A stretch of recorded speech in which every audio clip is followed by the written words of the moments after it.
বিসমিল্লাহির রহমানির রহিম। আসসালামু আলাইকুম। রাসূলুল্লাহ সাল্লাল্লাহু আলাইহি ওয়াসাল্লামের জন্মের রাতে ঘটেছিল বিভিন্ন অলৌকিক ঘটনা। চলুন আজকে সেগুলো জেনে নেওয়া যাক। ত্রিভুবনের প্রিয় মোহাম্মদ এলো রে দুনিয়ায়,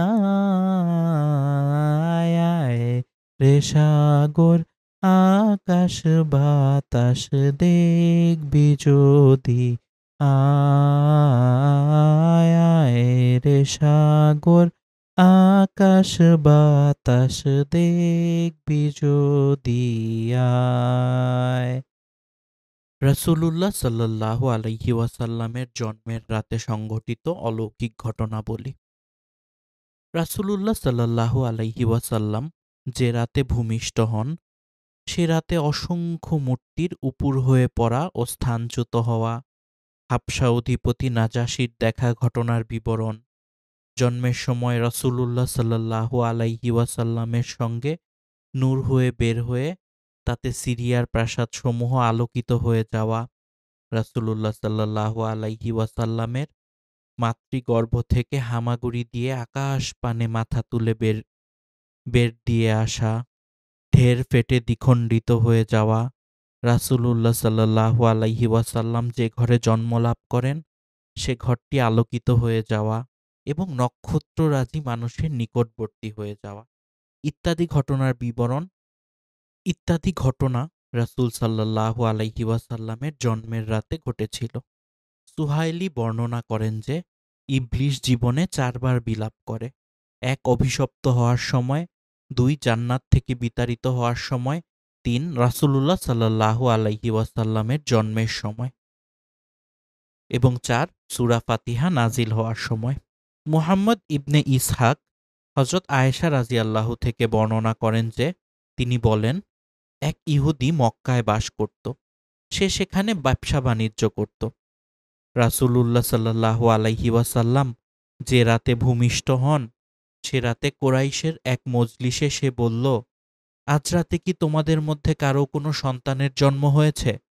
জবাবে তারা বলল, আল্লাহর কসম, আমরা এরকম কিছুই জানি না। ইহুদিটা বলল, আল্লাহু আকবার, তোমাদের অজান্তে ঘটে থাকলে তো কোনো অসুবিধা নেই। তবে তোমরা খোঁজ করে দেখো এবং যা বলছি স্মরণে রাখো।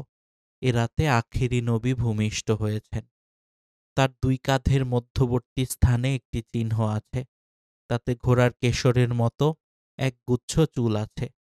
২ রাত তিনি দুধ পান করবেন না, কারণ একটি দুষ্ট জিন তার মুখে আঙুল ঢুকিয়ে দিয়েছে। ফলে তাকে দুধ পান থেকে নিবৃত্ত রাখা হয়েছে। শুনে লোকজন মজলিস ছেড়ে উঠে গেল। চতুর্দিকে ছড়িয়ে পড়ল। ইহুদির কথায় তারা হতবম্ব, স্তম্ভিত। ঘরে গিয়ে প্রত্যেকে তারা ঘরের লোকদেরকে এ খবরটি জানায়। শুনে তারা বলে ওঠে, হ্যাঁ, আল্লাহর শপথ, আব্দুল্লাহ ইবনে আব্দুল মুত্তালিবের একটি পুত্র সন্তান ভূমিষ্ঠ হয়েছে। তারা তার নাম রেখেছে মুহাম্মদ। এবার তারা ইহুদির কথা ও এই নবজাতক সম্পর্কে কানাঘুষা করতে করতে ইহুদির নিকট যায় এবং তাকে এ খবরটি জানায়। ইহুদিটি বলল, তোমরা আমাকে নিয়ে চলো, আমি তাকে একটু দেখব।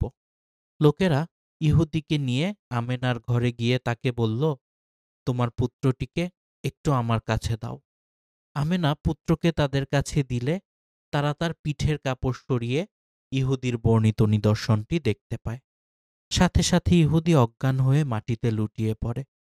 তার জ্ঞান ফিরলে লোকেরা তাকে বলল, কি ব্যাপার, আপনার কি হয়েছে? ইহুদিটি বলল, আল্লাহর শপথ, নবুয়াত বনী ইসরাইল থেকে বিদায় নিল। তোমরা এতে আনন্দিত হও হে কুরাইশ দল।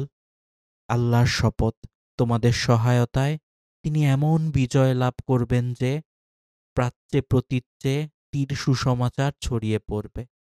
মুহাম্মদ প্রিয় নবী সাল্লাল্লাহু আলাইহি ওয়াসাল্লামের শুভাগমনের সময়টি মানবজাতির জন্য অত্যন্ত গুরুত্বপূর্ণ ও তাৎপর্যপূর্ণ। তিনি ৫৭০ খ্রিস্টাব্দের ১২ই রবিউল আউয়াল সোমবার সুবহে সাদিকের সময় পবিত্র মক্কা নগরীর কুরাইশ বংশের হাশিমি গোত্রে জন্মগ্রহণ করেন। আল্লাহ তাআলা তাকে বিশ্বজগতের রহমত হিসেবে এবং নবীগণের মধ্যে শ্রেষ্ঠতম মর্যাদা দিয়ে পৃথিবীতে পাঠিয়েছেন।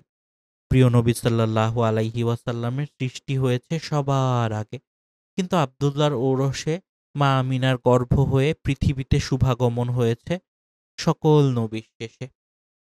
আল্লাহ তাআলা আদমকে সৃষ্টি করেছেন যখন হে আবু মুহাম্মদ বলে ইলহাম করলেন, তখন তিনি বলেছেন, হে আল্লাহ, আপনি আমার কুনিয়াত আবু মুহাম্মদ কেন রেখেছেন? এর জবাবে আল্লাহ তাআলা বলেন, তোমার মাথা উত্তোলন করো। তিনি মাথা উত্তোলন করে আরশ এবং এর চারপাশে রাসূলুল্লাহ সাল্লাল্লাহু আলাইহি ওয়াসাল্লামের নূর মুবারক দেখতে পান। তিনি জিজ্ঞাসা করলেন, এই নূর কার? জবাবে আল্লাহ তাআলা বললেন, এটি ওই নবীর নূর যিনি তোমার সন্তানদের মধ্যে হবেন। তার নাম আসমানে আহমদ এবং জমিনে মোহাম্মদ। আবু হুরায়রা রাদিয়াল্লাহু বলেন, লোকেরা প্রশ্ন করল, হে আল্লাহর রসূল, আপনার নবুয়াত কখন অবধারিত হয়েছে? জবাবে তিনি বললেন, যখন তিনি আদম আলাইহিসসালামের শরীর ও রূহের মধ্যে ছিলেন। রাসূল সাল্লাল্লাহু আলাইহি ওয়াসাল্লামের শুভাগমনকে কেন্দ্র করে বিভিন্ন অলৌকিক ঘটনা প্রকাশিত হয়েছিল। তার শুভাগমনের ৫০ অথবা ৫৫ দিন আগের একটি ঘটনা হল আসহাবে ফিল বা হাতির ঘটনা। এছাড়াও বহুদিন ধরে দুর্ভিক্ষ, অনাবৃষ্টি ও খাদ্যাভাবে জর্জরিত আরব নবীজি সাল্লাল্লাহু আলাইহি ওয়াসাল্লামের বরকতময় জন্মের বছর ফলে ফুলে পত্রপল্লবে সজীব হয়ে উঠেছিল। আরবের ঘরে ঘরে আনন্দের ফল্লুধারা বইতে থাকে।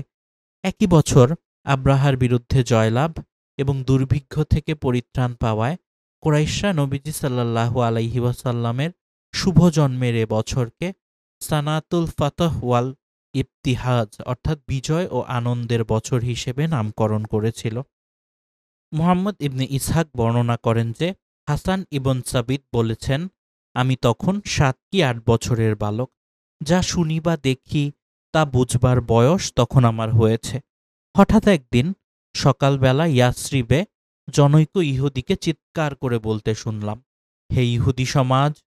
চিৎকার শুনে লোকজন তার নিকট এসে ভিড় জমায় এবং বলে, বলো কি হয়েছে তোমার? সে বলল, আহমদ নামের যে লোকটির জন্ম হওয়ার কথা, এই রাতে তার তারকা উদিত হয়েছে। হাফিজ আবু নুয়াইম দালাইউল দাই হাফিজ ইবনে নুয়াইম বর্ণনা করেছেন যে আবু মালিক ইবনে সিনান বলেন, একদা আমি গল্পগুজব করার জন্য আব্দুল আশাহাল গোত্রে যাই। তখন আমরা তাদের সঙ্গে সন্ধিবদ্ধ। সে সময় আমি শুনতে পেলাম যে ইউশা নামক এক ইহুদি বলছে, আহমদ নবীর আগমনের সময় ঘনিয়ে এসেছে, তিনি হেরেম থেকে বেরিয়ে আসবেন। এ কথা শুনে খলিফা ইবনু সালাবা আল আশাহালি উপহাস করে জিজ্ঞেস করল, তার পরিচয় কি হে? ইহুদি বলল, তিনি হবেন এমন এক ব্যক্তি যিনি না হবেন বেটে না লম্বা, দু চোখে তার লালিমা থাকবে। তিনি হবেন কমলিওয়ালা। তিনি গাধায় সওয়ার হবেন, তার কাঁধে তরবারি ঝুলানো থাকবে। এই নগরী হবে তার হিজরত স্থল। আবু মালিক ইবন সিনান বলেন, ইহুদির কথায় অভিভূত হয়ে আমি আমার স্বগোত্র বনি খাদ্রায় চলে এলাম। আমার নিকট থেকে ঘটনার বিবরণ শুনে এক ব্যক্তি বলে উঠল, এ কথা কি ইউশা একাই বলেছে, নাকি ইয়াসরিবের সব ইহুদির একই কথা? আবু মালিক বলেন, এই ঘটনার পর আমি বনু কুবায়রায় নিকট যাই। সেখানে গিয়ে দেখতে পেলাম একদল মানুষ আখিরি নবী সম্পর্কেই আলাপ আলোচনা করছেন। কথা প্রসঙ্গে জুবায়ের ইবনে বাতা বললেন, সেই লাল নক্ষত্রটি উদিত হয়ে গেছে, যা কখনো কোনো নবীর আগমন বা আবির্ভাবের উপলক্ষ ছাড়া কোনো দিন উদিত হয় না। এখন তো আহমদ ছাড়া আর কোনো নবীর আগমনের বাকি নেই, আর ইয়াসরি বই হবে তার হিজরতস্থল। আবু সাঈদ রাদিয়াল্লাহু বলেন, রাসূলুল্লাহ সাল্লাল্লাহু আলাইহি ওয়াসাল্লাম মদিনা আগমন করার পর আমার আব্বা তাকে এই ঘটনাটি শোনান। শুনে রাসূলুল্লাহ সাল্লাল্লাহু আলাইহি ওয়াসাল্লাম বললেন, জুবায়ের যদি মুসলমান হতো তাহলে নেতৃস্থানীয় অনেক ইহুদিও মুসলমান হয়ে যেত, কারণ ওরা এর অনুগত। আবু নুয়াইম রাদিয়াল্লাহু বর্ণনা করেন যে জায়েদ ইবনু সাবিত রাদিয়াল্লাহু বলেন, বনু কুরাইজা ও বনু নসির এর ইহুদি পণ্ডিতগণ নবী করিম সাল্লাল্লাহু আলাইহি ওয়াসাল্লামের পরিচিতি সম্পর্কে আলোচনা করতেন।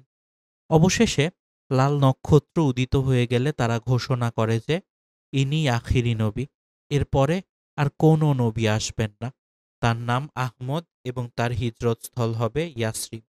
কিন্তু যখন নবী করিম সাল্লাল্লাহু আলাইহি ওয়াসাল্লাম হিজরত করে মদিনায় আসলেন, তারা তাকে রাসূলুল্লাহ সাল্লাল্লাহু আলাইহি ওয়াসাল্লাম যে রাতে ভূমিষ্ঠ হন সেদিন প্রত্যুষে আবদুল্লাহ ইবনে আব্দুল মুত্তালিব এসে ইসের উপাসনালয়ের প্রধান ফটকের কাছে দাঁড়িয়ে তাকে ডাক দেন। ডাক শুনে তিনি আওয়াজ করে জিজ্ঞেস করেন, কে? তিনি বললেন, আমি আবদুল্লাহ। যাজক তার নিকটে এসে বললেন, তুমি তার পিতা হও। আমি সেই শিশুটির কথা তোমাদের বলতাম। তিনি সোমবার দিনে ভূমিষ্ঠ হবেন, সোমবারে নবুয়াত লাভ করবেন এবং সোমবারেই তার ইন্তেকাল হবে। সেই প্রতীক্ষিত শিশুটি ভূমিষ্ঠ হয়ে গেছে। আবদুল্লাহ বললেন, আজ প্রত্যুষে আমার একটি সন্তান জন্মেছে। জিজ্ঞাসা করলেন, তার কি নাম রেখেছেন? আবদুল্লাহ বললেন, নাম রেখেছি মোহাম্মদ। পাদ্রী বললেন, হে কাবার সেবায়েতগণ, আমারও কামনা এই ছিল যে সেই শিশুটি যেন আপনাদের মধ্যে থেকেই আগমন করেন। 3টি লক্ষণে আমি বুঝতে পেরেছি যে আপনার পুত্রই সেই প্রতীক্ষিত শিশু। 1, গতরাতে তার নক্ষত্র উদিত হয়েছে। 2, আজ তিনি ভূমিষ্ঠ হয়েছেন। এবং 3, তার নাম মুহাম্মদ। আপনি যান, আমি আপনাদেরকে যে শিশুটির কথা বলতাম আপনার পুত্র তিনি। আবদুল্লাহ জিজ্ঞেস করলেন, আপনি কি করে বুঝলেন যে আমার পুত্রই তিনি? আজকে তো অন্য শিশুরও জন্ম হয়ে থাকতে পারে। পাদ্রী বললেন, আপনার পুত্রের সঙ্গে তার নাম মিলে গেছে, আর আল্লাহ আলিমদের জন্য তার ইলমকে সন্দেহজনক করেন না, কারণ তা হল অকাট্য প্রমাণস্বরূপ। তাছাড়া আরও একটি প্রমাণ হল আপনার পুত্র এখন ব্যথাগ্রস্ত। তার এই ব্যথা 3 দিন পর্যন্ত অব্যাহত থাকবে। এতে তার ক্ষুধা প্রকাশ পাবে, অতঃপর তিনি সুস্থতা লাভ করবেন। আপনি আপনার জিহ্বাকে সংযত করে চলবেন, কেননা তার প্রতি এত বেশি বিদ্বেষ পোষণ করা হবে যা কখনো অন্য কারো বেলায় হয়নি, এবং আপনি তার উপর এত বেশি অত্যাচার হবে যা অন্য কারো উপর কোনোদিন হয়নি। তার কথা বলার বয়স পর্যন্ত যদি আপনি বেঁচে থাকেন এবং তিনি তার দাওয়াতের কাজ শুরু করেন, তাহলে আপনার স্বজাতির পক্ষ থেকে আপনি এমন আচরণ দেখতে পাবেন যা আপনি সহ্য করতে পারবেন না। তখন ধৈর্য ধারণ আর লাঞ্ছনা ভোগ করা ব্যতীত অন্য কোনো গতি থাকবে না। অতএব আপনি আপনার জিহ্বাকে সংযত রাখবেন এবং তাকে চোখে চোখে রাখবেন। আবদুল্লাহ জিজ্ঞেস করলেন, শিশুটির আয়ু কত হবে? পাদ্রী বললেন, আয়ু তার বেশি হোক আর কম হোক 70-এ পৌঁছাবে না। 70-এর নিচে 60-এর উপরে যে কোনো বেজোড় সংখ্যার বয়সে তার মৃত্যু হবে, আর এই হবে তার উম্মতের অধিকাংশের গড় আয়ু।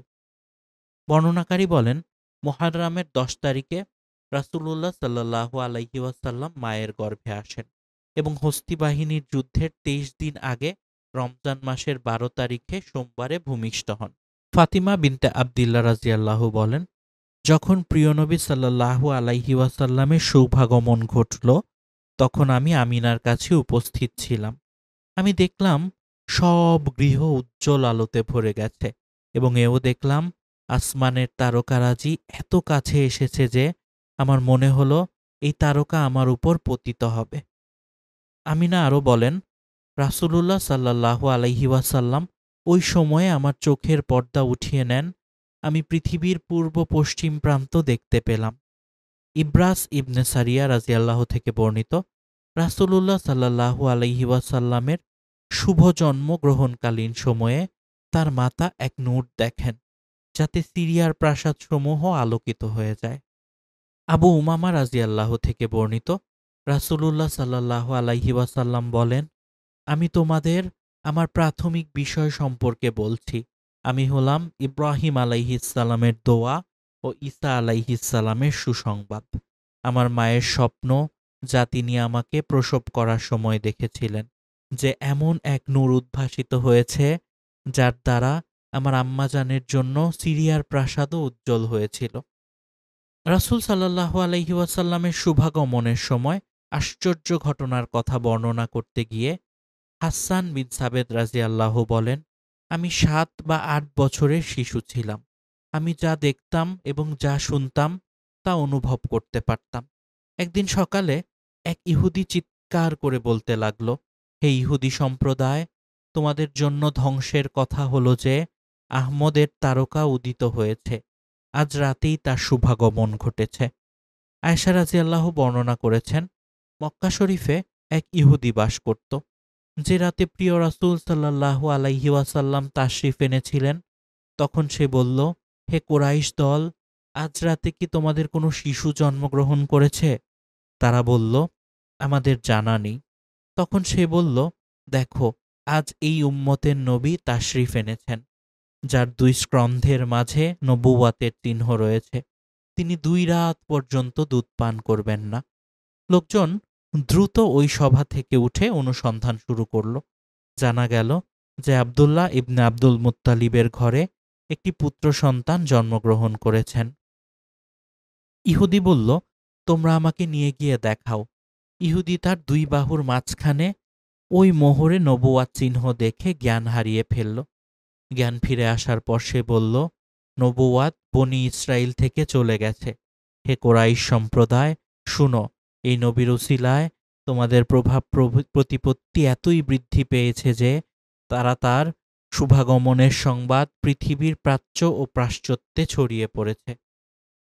পবিত্র কোরআন মাজিদে প্রায় ১০টি সূরায় রাসূলুল্লাহ সাল্লাল্লাহু আলাইহি ওয়াসাল্লামের শুভাগমন সম্পর্কে আলোকপাত করা হয়েছে। আল্লাহ তাআলা বলেন, হে মানবজাতি, তোমাদের কাছে তোমাদের প্রভুর পক্ষ থেকে বোরহান অর্থাৎ অকাট্য প্রমাণ এসেছে, আর আমি সমুজ্জ্বল আলোকময় নূর পাঠালাম। সূরা নিসা আয়াত ৪১। আল্লাহ তাআলা বলেন, হে হাবিব, আমি আপনাকে জগৎসমূহের প্রতি একমাত্র রহমত রূপেই প্রেরণ করেছি। সূরা আম্বিয়া ১০৭। আরও ইরশাদ হয়েছে, আল্লাহ ঈমানদারদের উপর অনুগ্রহ করেছেন। নবীজি সাল্লাল্লাহু আলাইহি ওয়াসাল্লামের জন্মের বছরকে হাতির বছর বলেও উল্লেখ করা হয়েছে। রাসূলুল্লাহ সাল্লাল্লাহু আলাইহি ওয়াসাল্লামের শুভাগমনের ৫০ অথবা ৫৫ দিন আগে আসহাবে ফিল বা হাতির ঘটনা সংঘটিত হয়। বিশেষ একটি ঘটনার পরিপ্রেক্ষিতে ইয়ামেনের শাসক আব্রাহা পবিত্র কাবাঘর ধ্বংসের জন্য মক্কা আক্রমণ করে। এতে বিশাল হস্তি বাহিনী নিয়ে আসা হয়, তাই একে হাতি বাহিনীর বছর বলা হয়। তবে আল্লাহ তাআলার নির্দেশে একদল ছোট্ট পাখির পাথর নিক্ষেপের ফলে পুরো হস্তি বাহিনী নাস্তানাবুদ হয়ে যায়। একে ঐতিহাসকেরা মহানবী সাল্লাল্লাহু আলাইহি ওয়াসাল্লামের জন্মের শুভক্ষণের পূর্বাভাস হিসেবে অন্তর্ভুক্ত করেছেন। নবীজি সাল্লাল্লাহু আলাইহি ওয়াসাল্লামের জন্মের আগে বেশ কয়েক বছর আরবে দুর্ভিক্ষ দেখা দিয়েছিল। তার জন্মের বছর আরবের সেই দুর্ভিক্ষ কেটে যায়। আরবের ঘরে ঘরে আনন্দের ফল্লুধারা বইতে থাকে। যেহেতু একই বছরে কুরাইশরা আব্রাহার বিরুদ্ধে জয়লাভ করেছিল এবং দুর্ভিক্ষ থেকে পরিত্রাণ পেয়েছিল, তাই বছরটিকে আব্রেরা অর্থাৎ সানাতুল ফাহ ওয়াল ইবতিজা বা বিজয় বা আনন্দের বছর নামকরণ করা হয়েছিল। ফাতিমা বিনতে আবদুল্লাহ রাদিয়াল্লাহু বলেন, যখন নবী করিম সাল্লাল্লাহু আলাইহি ওয়াসাল্লামের শুভাগমন ঘটল, তখন আমি আমিনার অর্থাৎ নবীজির মায়ের কাছে উপস্থিত ছিলাম। আমি দেখলাম প্রতিটি ঘর উজ্জ্বল আলোতে ভরে গেছে।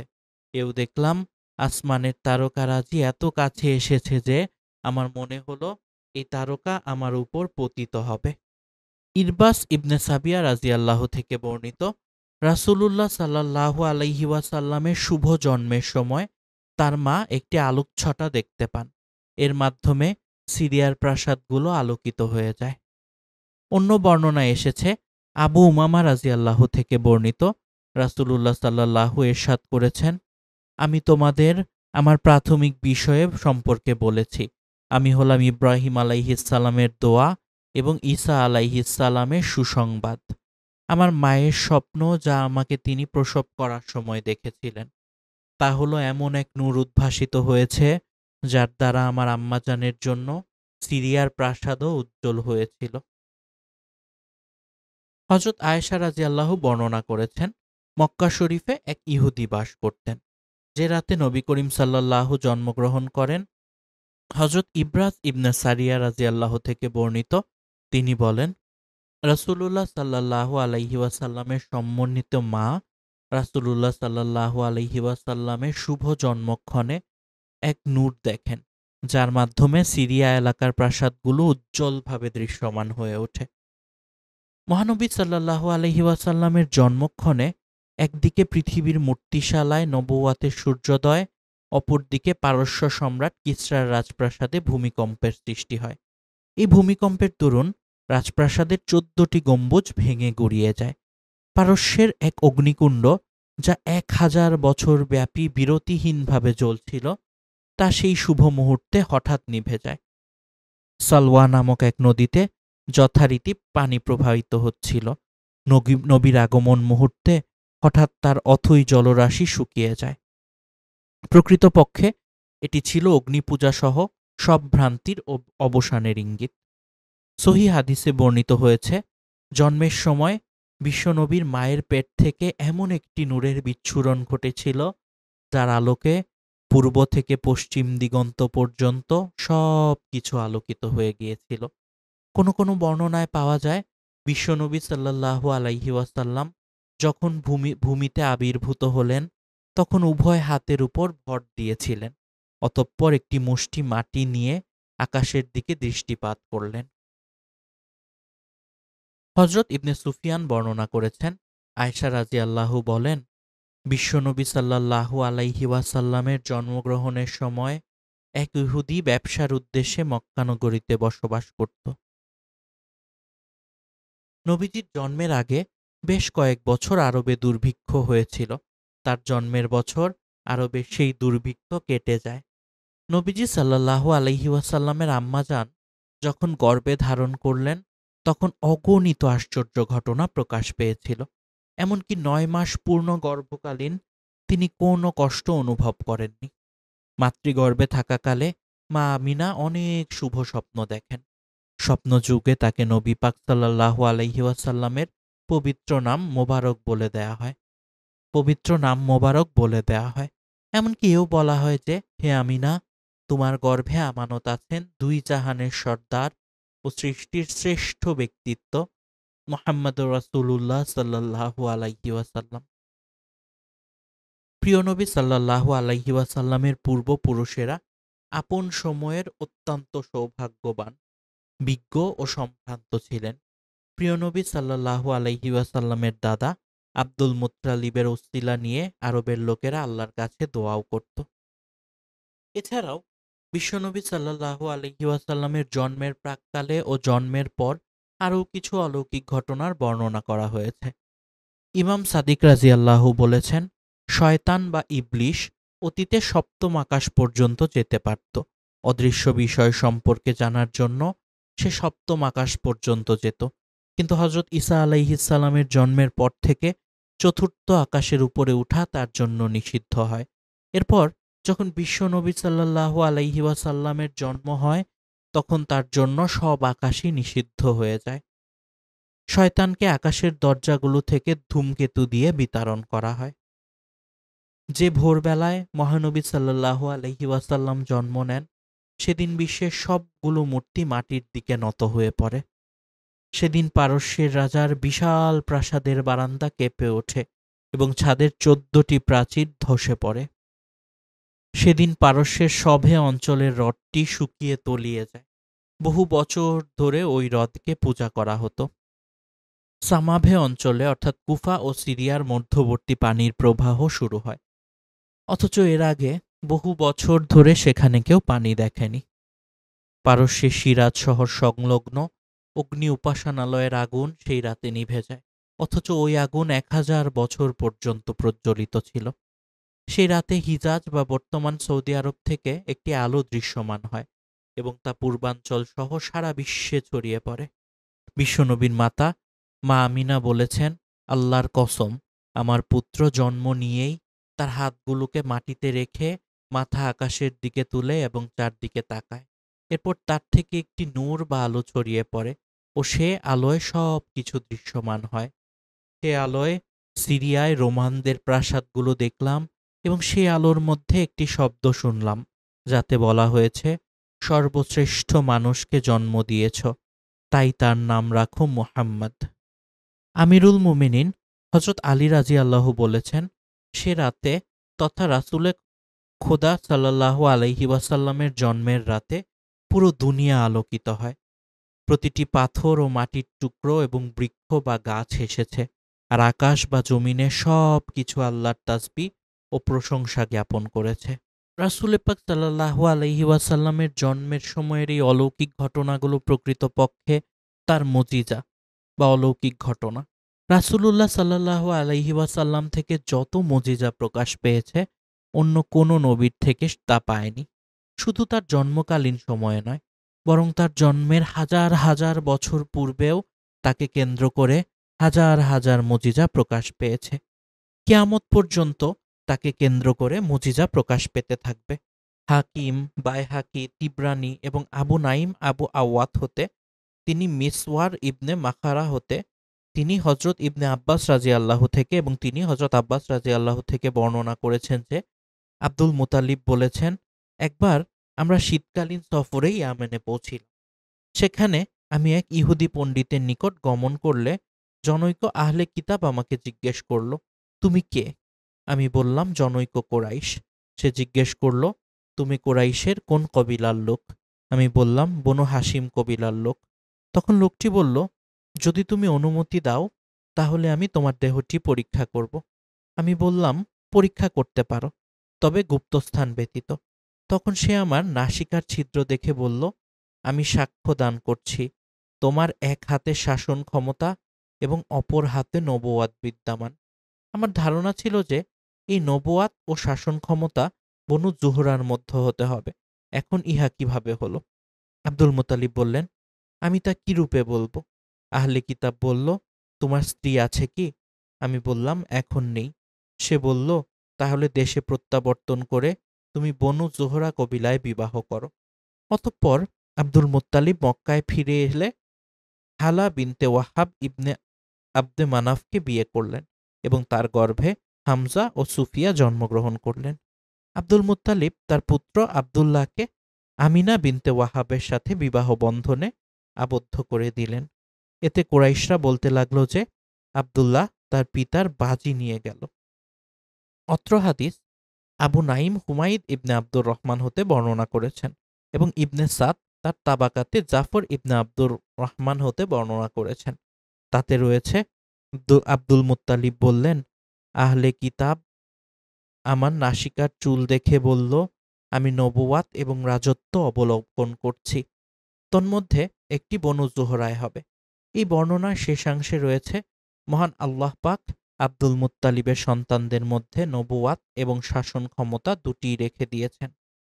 আবু নাইম সাদ ইবনে আবু ওয়াক্কাস রাদিয়াল্লাহু থেকে বর্ণনা করেছেন, রাসূলুল্লাহ সাল্লাল্লাহু আলাইহি ওয়াসাল্লামের জনক একদা তার গৃহ নির্মাণ করছিলেন, যাতে তার সর্বাঙ্গ ধুলায় মেখে গিয়েছিল, এবং তদাবস্থায় তিনি ইয়ালা আদবিয়া নামক এক মহিলার নিকট দিয়ে যাচ্ছিলেন। ইয়ালা তার চোখ দেখে স্বীয় কামপ্রবৃত্তি চরিতার্থ করার জন্য তাকে নিজের দিকে আহ্বান করল এবং বলল, তুমি আমার সাথে দৈহিক সম্পর্ক স্থাপন করলে আমি তোমাকে ১০০ উট দান করব। জবাবে আব্দুল্লাহ বললেন, আমি গোসল করে আমার দেহের ময়লা ও ধুলাবালি হতে পরিষ্কার হয়ে আসি। কথা বলে তিনি নিজ স্ত্রী আমিনার নিকট এসে তার সঙ্গে মিলিত হলেন এবং এই মিলনে বিবি আমিনা গর্ভধারণ করলেন। ইহার পর আব্দুল্লাহ উক্ত আদবিয়ার নিকট গমন করে বললেন যে, তুমি যে ব্যাপারে আমাকে আহ্বান করেছিলে সেই ব্যাপারে তোমার এখন কি মত? আদবিয়া বলল, এখন আমার সে মত নেই। আব্দুল্লাহ বললেন, কেন, হঠাৎ কি হলো? মহিলা বলল, ইতপূর্বে তুমি যখন আমার নিকট দিয়ে গমন করছিলে তখন তোমার ললাটে যে নূর শোভা পাচ্ছিল, মনে হয় আমিনা তা তোমার নিকট থেকে আত্মসাৎ করেছেন। অপর এক বর্ণনায় এসেছে, তুমি যে নূর নিয়ে এসেছিলে এখন তা নিয়ে আসো নাই। তুমি আমিনার নিকট গিয়ে থাকলে অবশ্যই তার গর্ভ হতে এক বাদশাহ ভূমিষ্ঠ হবে।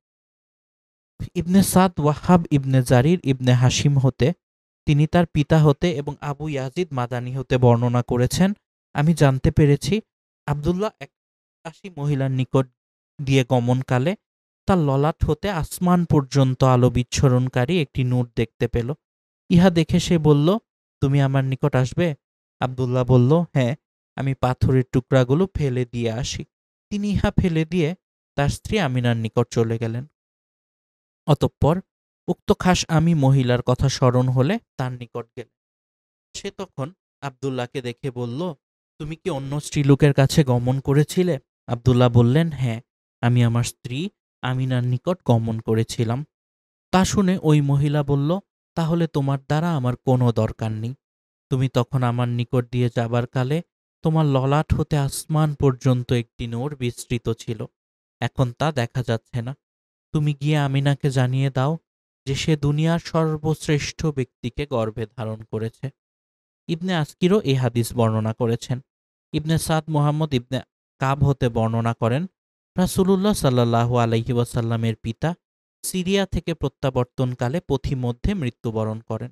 রাসূল সাল্লাল্লাহু আলাইহি ওয়াসাল্লাম তখন মাতৃজঠরে ছিলেন এবং তখন তার পিতা আবদুল্লাহর বয়স ছিল ২৫ বছর। ওয়াকিদি বলেন, মৃত্যু এবং বয়স সম্পর্কে সকল উক্তি ও বর্ণনার মধ্যে এটাই সর্বাধিক নির্ভুল। ওয়াকিদি আরও বলেন, উলামায়ে কেরামগণ একথা উত্তমভাবে অবগত যে রাসূল পাক সাল্লাল্লাহু আলাইহি ওয়াসাল্লাম ছাড়া আমিনা ও আবদুল্লাহ কোনো সন্তান লাভ করেনি। হযরত হাসমাত ইবনে সাবিত রাদিয়াল্লাহু থেকে বর্ণিত, তিনি বলেন, আমি তখন ৭-৮ বছরের বুঝবান বালক ছিলাম। ওই সময় একদা এক ইহুদি একটি ঢিলার উপর উঠে মদিনার ইহুদি সম্প্রদায়কে আওয়াজ দিয়ে ডাকল। তাতে তারা ছুটে এসে তার নিকট এসে জিজ্ঞেস করল, কি ব্যাপার? ইহুদি বলল, আজ রাতে আহমদ ভূমিষ্ঠ হয়েছেন, তার লক্ষণযুক্ত তারকা আসমানে উদিত হয়েছে। উসমান ইবনে আবুল আস রাদিয়াল্লাহু থেকে বর্ণিত, তিনি বলেন, আমার মাতা আমাকে বলেছেন, আমিনার গৃহে রাসূল সাল্লাল্লাহু আলাইহি ওয়াসাল্লামের ভূমিষ্ঠ হওয়ার সময় আমি তথায় উপস্থিত ছিলাম। আমিনার গৃহের চারিদিকে নূরের আলোকে উদ্ভাসিত হয়েছিল। আসমানের নক্ষত্ররাজি এভাবে নিচের দিকে ঝুঁকে পড়েছিল যে মনে হচ্ছিল যেন তারকারাজি আমার উপরই পতিত হবে। তাছাড়া রাসূল সাল্লাল্লাহু আলাইহি ওয়াসাল্লামের জন্মকালে আমিনার দেহ থেকে একটি নূর বের হয়ে সারা গৃহ আলোকময় হয়ে গিয়েছিল। ইবরাজ ইবনে সারিয়া রাদিয়াল্লাহু থেকে বর্ণিত, তিনি বলেন, রাসূলুল্লাহ সাল্লাল্লাহু আলাইহি ওয়াসাল্লাম ইরশাদ করেন, আমি আল্লাহর বান্দা, আমি সেই সময় হতেই শেষ নবী যখন হযরত আদম আলাইহিস সালামের সত্তা মৃত্তিকায় নিহত ছিল। আমার জন্য হযরত ইব্রাহিম আলাইহিস সালাম দোয়া করেছেন, হযরত ঈসা আলাইহিস সালাম আমার আগমনে সুসংবাদ দিয়েছেন এবং আমার মাতা স্বপ্নে দেখেছেন। নবীগণের মাতা এরূপ স্বপ্ন দেখে থাকেন। রাসূল পাক সাল্লাল্লাহু আলাইহি ওয়াসাল্লামের মাতা তার পুত্রের জন্মের সময় এমন একটি নূর দেখতে পান যার উজ্জ্বল আলোকে সুদূর সিরিয়ার রাজমহল পর্যন্ত তার চোখে ভেসে ওঠে। রাসূল পাক সাল্লাল্লাহু আলাইহি ওয়াসাল্লামের গর্ভাবস্থায় যে নূর দেখেছিলেন তা ছিল স্বপ্ন। পক্ষান্তরে রাসূল সাল্লাল্লাহু আলাইহি ওয়াসাল্লামের জন্মের সময় যে নূর প্রত্যক্ষ করেছিলেন তা ছিল তার জাগ্রত অবস্থায় বাস্তব ঘটনা।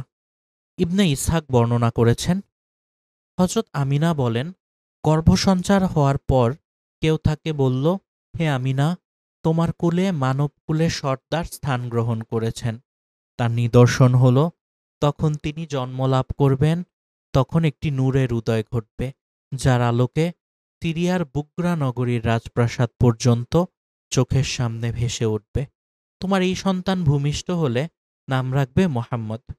হযরত ইবনে আব্বাস রাদিয়াল্লাহু থেকে বর্ণিত, তিনি বলেন, হযরত আমিনা বলেছেন, রাসূল সাল্লাল্লাহু আলাইহি ওয়াসাল্লামকে গর্ভে ধারণ করার পর হতে তার ভূমিষ্ঠ হওয়া পর্যন্ত আমার কোনো রূপ ক্লেশ পাইতে হয় নাই। তার ভূমিষ্ঠ হওয়ার সাথে সাথে একটি নূরের উদয় হল এবং যাতে মাশরের ও মাগরিবের মধ্যবর্তী সমস্ত এলাকা আলোকোজ্জ্বল হয়ে উঠল। আবু নাঈম হুলিয়া গ্রন্থে মুজাহিদ হতে বর্ণনা করেছেন, ইবলিস তার জীবনে ৪ বার হা-হুতাশ এবং রোনা জারি করেছে। ১. যখন আল্লাহর তরফ থেকে অভিশপ্ত এবং বিতাড়িত হয়। ২. যখন তাকে আসমান থেকে দুনিয়ায় নিক্ষেপ করা হয়। ৩. যখন রাসূলে পাক দুনিয়ায় আগমন করেন এবং ৪. যখন কোরআনে পাকে সূরা ফাতিহা নাযিল হয়। হযরত আতা ইবনে ইয়াসার হতে বর্ণিত, তিনি বলেন, হযরত ইবনে সালামা রাদিয়াল্লাহু যখন হযরত আমিনার এই কথা বর্ণনা করেছেন যে রাতে রাসূলে পাক সাল্লাল্লাহু আলাইহি ওয়াসাল্লাম ভূমিষ্ঠ হলেন, আমি একটি নূর উদিত হতে দেখলাম, যার আলোকে সিরিয়ার রাজপ্রাসাদ পর্যন্ত এইভাবে আলোকিত হয়ে উঠল যে তা আমিও দেখতে পেলাম। আবু নাঈম আমর ইবনে কুতাইবা হতে তিনি তার পিতাকে বলতে শুনেছেন, হযরত আমিনার সন্তান প্রসবকাল উপস্থিত হলে আল্লাহ পাক ফেরেশতাদের আদেশ করলেন, তোমরা সমস্ত আসমান ও বেহেশতসমূহের দরজাগুলো উন্মুক্ত করে দাও, অতঃপর তোমরা আমার সামনে উপস্থিত হও। তখন ফেরেশতাগণ তাদের একে অপরকে সুখবর বলতে বলতে আল্লাহর দরবারে উপস্থিত হল। দুনিয়ার পাহাড়গুলো তাদের শির উঁচু করে ধরল এবং তাদের শির উঁচু করল, সাগর সমূহের জলরাশি স্ফীত হয়ে উঠল।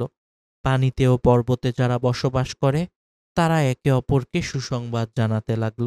শয়তানকে ৭০টি শিকল দ্বারা আবদ্ধ করা হলো এবং তাকে কাস্পিয়ান সাগর বক্ষে উপুর করে ঝুলিয়ে রাখা হলো। দুনিয়ার পাপিষ্ট ও অবাধ্য প্রাণীসমূহকে শৃঙ্খলাবদ্ধ করা হলো। সূর্যকে সেই দিন এক অপূর্ব ও অসাধারণ আলো প্রদান করা হলো এবং তার সামনে শূন্য জগতে ৭০,০০০ হুরকে দাঁড় করিয়ে দেয়া হলো, যারা রাসূলুল্লাহ সাল্লাল্লাহু আলাইহি ওয়াসাল্লামের ভূমিষ্ঠ হওয়ার অপেক্ষা করতে লাগল। রাসূল পাক সাল্লাল্লাহু আলাইহি ওয়াসাল্লামের সম্মান ও মর্যাদার কারণে আল্লাহ পাক তার জন্মের বছর দুনিয়ার সকল নারীর জন্য পুত্র সন্তান নির্ধারণ করে দিলেন এবং দুনিয়ার কোনো একটি বৃক্ষকেও সেই বৎসর ফলহীন করে রাখলেন না। আর ইহাও নির্ধারণ করে রাখলেন যে ওই বৎসর দুনিয়ার কোনো স্থানে কোনো অশান্তি এবং ফিতনা ফ্যাসাদের অস্তিত্ব থাকবে না। সমগ্র আরববাসী রাসূলুল্লাহ সাল্লাল্লাহু আলাইহি ওয়াসাল্লামের জন্মের বছর নামকরণ করেছিল সানাতুল ফাথি ওয়াল ইবতেহাজ বা বিজয় ও আনন্দের বছর।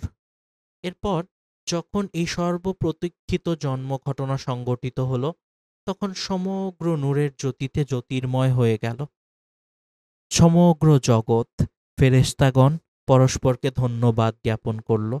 প্রতিটি আসমানে মহামূল্যবান চুনিপান্নার স্তম্ভ নির্মাণ করা হলো, যার ফলে আসমানসমূহ আলোকময় রূপ ধারণ করল। রাসূল সাল্লাল্লাহু আলাইহি ওয়াসাল্লাম যখন সশরীরে জাগ্রত অবস্থায় মেরাজ গমন করলেন, তখন আসমানে ওই স্তম্ভসমূহ দেখলে তাকে বলা হয়েছিল, এগুলো আপনার জন্মের সুসংবাদ শুনে নির্মাণ করা হয়েছিল। যে রাতে রাসূলুল্লাহ সাল্লাল্লাহু আলাইহি ওয়াসাল্লাম জন্মগ্রহণ করলেন, সেই রাতে আল্লাহ পাক হাউজে কাউসারের কূলে ৭০,০০০ মেষকাম্বর বৃক্ষরোপণ করলেন এবং সেগুলোকে সেরা গ্রাণযুক্ত বৃক্ষে পরিণত করলেন। ওই রাতে সকল আসমানের অধিবাসী আল্লাহর দরবারে তাদের নিরাপত্তার জন্য দোয়া করলেন। দুনিয়ার প্রতিমা ভেঙে চুরমার হয়ে গেল। লাত এবং উজ্জার অবস্থানস্থল হতে স্বর্ণভার বের হয়ে পড়ল।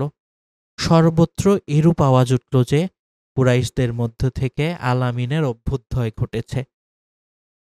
সিদ্দিক তাশরীত এনেছেন। খানায়ে কাবা থেকে কয়েকদিন পর্যন্ত এরূপ আওয়াজ ভেসে বেড়াল যে পূর্ণিমার চাঁদ বিকশিত হয়েছে। এখন এখন হতে আমার প্রিয় জিয়ারতকারীরা আমার নিকট আনাগোনা শুরু হবে। এখন আমি বর্বরতার ঘৃণ্য আবর্জনা হতে মুক্ত হতে পারব। হে উজ্জা, তোমার ধ্বংস সমাগত। খানায়ে কাবায় যে অপবিত্রতা জনিত কারণে কখনো কখনো কেঁপে উঠত রাসূলুল্লাহ সাল্লাল্লাহু আলাইহি ওয়াসাল্লামের জন্মের ফলে, সেই কম্পন থেমে গেল। ইহা ছিল রাসূলুল্লাহ সাল্লাল্লাহু আলাইহি ওয়াসাল্লামের ধরায় আগমনের প্রথম নিদর্শন, যা কুরাইশরা লক্ষ্য করেছিল। এ বিষয়ে নাতে রাসূল সাল্লাল্লাহু আলাইহি ওয়াসাল্লাম এরূপ কিসারা তাকে ঘটনাটি খুলে বলেন। জবাবে আব্দুল মাসিহ বলেন, আমার এক মামা এর জবাব দিতে পারবেন। তিনি সিরিয়ায় সাতিহ নামক স্থানের উপকণ্ঠে বাস করেন। কিসারা বললেন, ঠিক আছে, তুমি ওর কাছে গিয়ে দেখো সে এর জবাব দিতে পারে কিনা। আমি যা জানতে চাই তাকে জিজ্ঞেস করে তার ব্যাখ্যা জেনে এসো। আব্দুল মাসিহ সঙ্গে সঙ্গে সিরিয়ায় রওনা হয়ে মুমূর্ষ সাতির নিকট পৌঁছেন। তিনি তাকে সালাম দিয়ে কুশলাদি জিজ্ঞেস করেন, কিন্তু সাতি সালামের কোনো জবাব দিলেন না বা কোনো কথা বললেন না। তখন আব্দুল মাসি কবিতার কয়েকটি পংক্তি আবৃত্তি করেন। তা শুনে এবার মাসি মাথা তুলে বললেন, আব্দুল মাসিহ, উটের পিঠে চড়ে তুমি সাতির নিকট এসেছ, অথচ সে তখন মৃত্যু পথযাত্রী। আমি জানি তোমাকে সাসাং বংশের বাদশাহ প্রেরণ করেছেন। রাজপ্রাসাদ প্রকম্পিত হওয়ায়, অগ্নিকুণ্ড নিভে যাওয়ায় এবং মুমিন মুমিনানের স্বপ্ন যাতে তিনি দেখতে পেয়েছেন যে উটগুলো ঘোড়াগুলোকে তাড়া করছে এবং দজলা অতিক্রম করে জনপদসমূহে ছড়িয়ে পড়ছে। শুনো হে আব্দুল মাসি, যখন তিলাওয়াত বৃদ্ধি পাবে, মোটা ছড়িওয়ালা আত্মপ্রকাশ করবে, সামাওয়া উপত্যকা প্লাবিত হবে এবং সাওয়া হ্রদ শুকিয়ে যাবে এবং পারস্যের অগ্নিকুণ্ড নিভে যাবে, তখন শাম আর সাতি এর জন্য শাম থাকবে না। গম্বুজের সমসংখ্যক রাজারানী আর কর্তৃত্ব কেড়ে নেবে, আর সেই সময়টি এসেছে। এ কথাটি উচ্চারণ করে সাতি মৃত্যুর কোলে ঢলে পড়েন। হাফিজ ইবনে নুয়াইম বর্ণনা করেছেন যে আবু মালিক ইবনে সিনান বলেন, একদা আমি গল্পগুজব করার জন্য আব্দুল আশাহাল গোত্রে যাই। তখন আমরা তাদের সঙ্গে সন্ধিবদ্ধ। সে সময় আমি শুনতে পেলাম যে ইউশা নামক এক ইহুদি বলছে আহমদ নবীর আগমনের সময় ঘনিয়ে এসেছে, তিনি হেরেম থেকে বেরিয়ে আসবেন। এ কথা শুনে খলিফা ইবনু সালাবা আল আশাহালি উপহাস করে জিজ্ঞেস করল, তার পরিচয় কি হে? ইহুদি বলল, তিনি হবেন এমন এক ব্যক্তি, যিনি না হবেন বেটে না লম্বা, দু চোখে তার লালিমা থাকবে। তিনি হবেন কমলিওয়ালা, তিনি গাধায় সওয়ার হবেন, তার কাঁধে তরবারি ঝুলানো থাকবে। এই নগরী হবে তার হিজরত স্থল। আবু মালিক ইবন সিনান বলেন, ইহুদির কথায় অভিভূত হয়ে আমি আমার স্বগোত্র বনি খাদ্রায় চলে এলাম। আমার নিকট থেকে ঘটনার বিবরণ শুনে এক ব্যক্তি বলে উঠল, এ কথা কি ইউশা একাই বলেছে, নাকি ইয়াসরিবের সব ইহুদির একই কথা?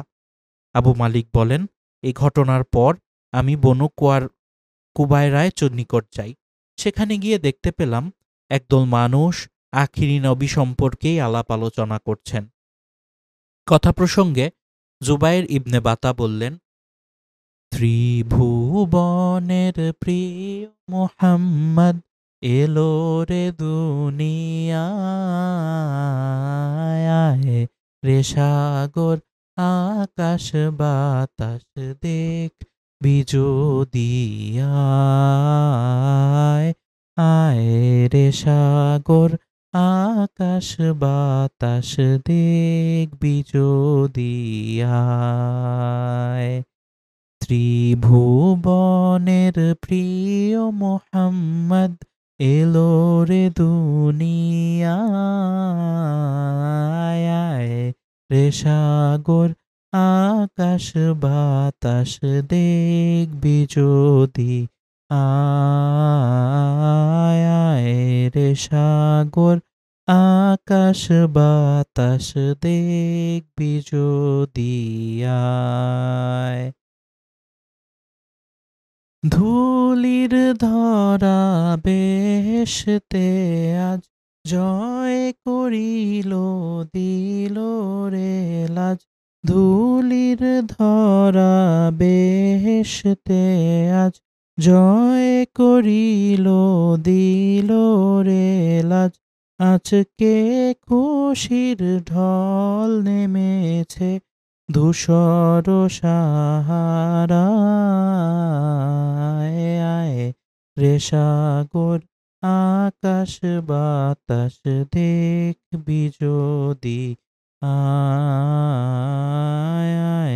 রে সাগর আকাশ বাতাস দেখবি যদি, আয়। ত্রিভুবনের প্রিয় মোহাম্মদ এলো রে দুনিয়ায়, রে সাগর আকাশ বাতাস দেখবি যদি, আয়। আয় রে সাগর আকাশ বাতাস দেখবি যদি, আয়। ত্রিভুবনের প্রিয় মোহাম্মদ এলো রে দুনিয়ায়, রে সাগর আকাশ বাতাস দেখবি যদি, আয় আয় রে সাগর, আকাশ বাতাস দেখবি যদি, আয়।